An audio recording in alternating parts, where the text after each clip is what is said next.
ઘોર જંગલમાં રાજા રાણી ઉઘાડા પગે ચાલ્યા જાય છે. પગમાં કાંટા કાંકરા વાગે છે. દુઃખ અને થાકનો પાર નથી.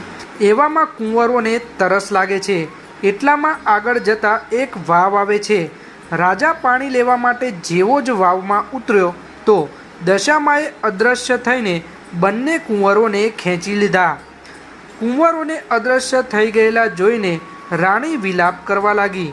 રાજા પણ મનમાં સમજી ગયા કે નક્કી આ દશામાનો કોપ છે. તે રાણીને આશ્વાસન આપતા સમજાવે છે કે જેને આપ્યા તેને જ લઈ લીધા અને હવે એ જ આપશે.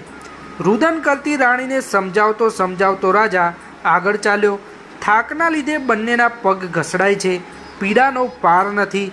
રસ્તામાં આગળ જતાં એક વાડી આવી. રાજાને થયું કે હાશ, બે ઘડી અહીં વિસામો તો મળશે. પણ રાજા જેવો જ વાડીમાં પગ